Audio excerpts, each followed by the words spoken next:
విక్రమ్ టీవీకి సబ్స్క్రైబ్ చేయండి. Subscribe to Vikram TV. Subscribe to Vikram TV.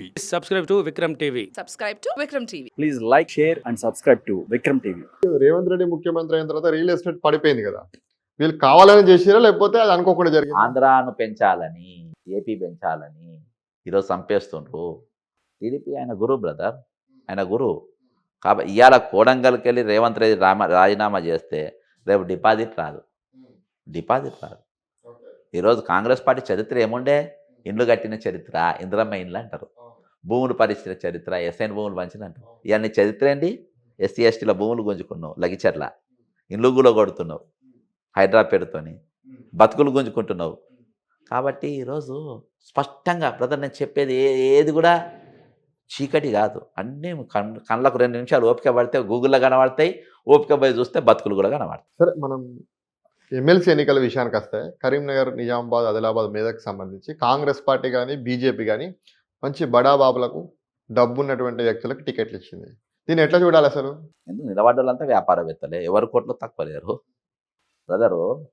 ఇవాళ ఏం చూడాలంటే తెలంగాణ, నేను అందుకని ఇన్ని అంశాలు నేను ఎందుకు చెప్పిన అంటే ఇవన్నీ నేను చెప్పిన అంశాలు ఎక్సెట్రా ఇవి నేను కామాలు పెట్టిన, ఫుల్ స్టాప్ పెట్టలే. ఇసోంటి వీటిపైన తెలంగాణ కౌన్సిల్లో చర్చ జరగాల్సిన అవసరం ఉంది. ఇవాళ ఉత్తర తెలంగాణ అనేది ఒక చైతన్యవంతమైన జిల్లా. ఈరోజు కమ్యూనిస్టులకు పెద్ద గడ్డి ఉండే, నక్సలైట్లకు పోరుగడ్డి ఉండే, లాస్ట్లో బీజేపీ కూడా అవకాశం ఇచ్చింది. తెలంగాణ ఉద్యమ గడ్డ. బీజేపీకి అవకాశం ఇచ్చిందంటే వారు పెద్ద నాయకులని కాదు, ఈరోజు వీళ్ళకు కూడా అవకాశం ఇద్దామని ఇచ్చింది. కాబట్టి ఈరోజు నేను ఇక్కడ రానికి కారణం ఏంటంటే నాకు సంబంధాలు ఉన్నాయి. ఇక్కడ ప్రతి అసెంబ్లీలో సంబంధాలు ఉన్నాయి నాకు. మండల లెవెల్ లేకుండా కానీ అసెంబ్లీ లెవెల్లో మాత్రం నాకు సంబంధాలు ఉన్నాయి. ఈరోజు లోపలికి ఎటువంటి వ్యక్తి పోవాలి అనేది ఈ జిల్లాలో ఆలోచించకుంటే, సాధారణంగా ఓటర్లను ప్రభావితం చేసేటువంటి వ్యక్తులు ఇవాళ పోటీ చేస్తున్నారు. దాన్ని మీరు ఎట్లా ఎదుర్కొంటారు? బ్రదర్ వ్యక్తులు పోటీ చేస్తారు, పైసలు పోటీ చేస్తున్నారు. సరే, నేను పైసలే పోటీ చేస్తున్నాయి బ్రదర్. ఇవాళ తెలంగాణ భవిష్యత్ ఈరోజు నేను చెప్పిన కదా మన పరిస్థితి ఎట్లుంది అనేది. వీటిపైన నిలదీసేటోడు, మాట్లాడగలిగేటోడు, సబ్జెక్ట్ పైన అవగాహన ఉండేటోడు, నేను అద్భుతాలు చేస్తా, నేను ఆరోగ్యవంతమైన తెలంగాణ చేస్తా, ప్రశ్నించే గొంతులు పంపండి, గాడిది గుడ్డు పంపండి, నేను ఇవన్నీ నేను చెప్తలేను. ఈరోజు తెలంగాణలో నేను అందరు అభ్యర్థులను పెట్టుకోమంటున్నా బ్రదర్. నేను ఓడిపోయిన గెలిచిన ఇవాళ ఎట్లున్నా రేపు అట్నే ఉంటా. నేను సభలో ఎట్లా పోను నేను అట్నే ఉంటా. అది నా బతుకుదేరు కాదు. మీరు అన్నారు కదా నేను ఏ పార్టీలో పోయినా నన్ను రెడ్ కార్పెట్ వేసి తీసుకుంటారు. అర్థమైందా? రెడ్ కార్పెట్ వేసి నన్ను తీసుకుంటారు. నేను ఏ పార్టీలో పోను, ఎల్లకు పోను. రేపు ఖచ్చితంగా తెలంగాణకు నా అవసరం. ఇంతమందికి అవకాశం ఇచ్చారు, నాకెందుకు ఇయ్యారు మీరు బ్రదర్? నేను ప్రాణాలకు తెగించి నేను కొట్టాడు. మంచిగా కాంగ్రెస్ పార్టీలో అట్నే కొనసాగుంటే హ్యాపీగా ఉంటా కదా ఫ్యామిలీ. మరి 1200 మంది ఎందుకు చచ్చిపోయినరా? 1200 మంది ఎందుకు తిన్నరా కదా ఎందుకు మీకు బ్రదర్? 1200 మంది ఎందుకు చచ్చిపోయిన అంటున్నా. తెలంగాణ ఎందుకు చచ్చిపోయిన? నిధులు నియామకాలు ఎందుకు చచ్చిపోయిన? మరి వాళ్ళకి అవసరం లేదా? ఇలా కోదండరామ్ అనేటోడు బయట ఉంటేనే ఉండేటోని కాదు. ఇలా మల్లెపల్లి లక్ష్మయ్య బయట ఉంటే ఉండేటోని కాదు. గంత చక్రపాణి బయట ప్రశ్నించనే ఉండేటోని కాదు. ఈరోజు మీరు అందరు కలిసి అమ్ముడు పోయింది కాబట్టే ఈరోజు ప్రశ్నించే గొంత అని చెప్పేసి ఈరోజు కులాల కుంపట్లు పెట్టుకొని బతుకుతుండ్రు కాబట్టే ఈరోజు బ్రదర్ మానవ మనుగడ అనేది రేపు ఇంపార్టెంట్ తెలంగాణలో. ఈరోజు అప్పులు లేని తెలంగాణలో ఈరోజు బ్రదర్ ఆత్మగౌరవం ఒక 2000కు నీ ఓటు అమ్ముకున్నాక ఈ ఆత్మగౌరవం అనే దానికి ఏది ఎక్కడిది? నీ వ్యక్తిత్వాన్ని నమ్ముకున్నాను నేను తీసుకున్నాను తప్పనిలేను. ఆ స్థాయికి దిగజాల్సిన పాలకులను నేను ప్రశ్నిస్తున్నా. కాబట్టి ఈరోజు నేను కౌన్సిల్లో పోయేది అనివార్యం.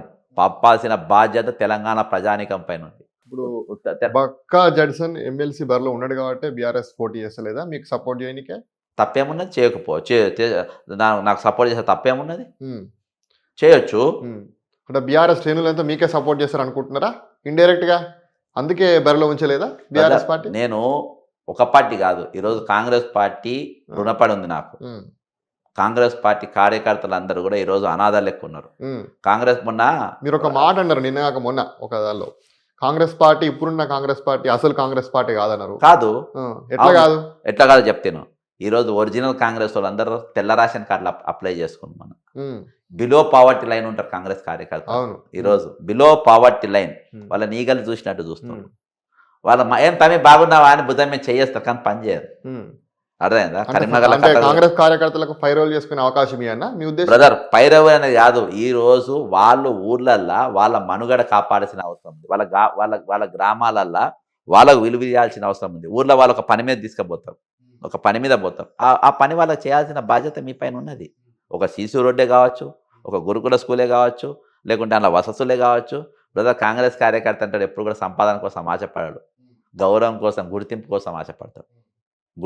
ఆ గుర్తింపు ఈరోజు వీళ్ళ పీరియడ్లో లేకుండా అయింది. ఈరోజు ఎవరు పాలిస్తున్నారు, ఎవరు నడిపిస్తున్నారు?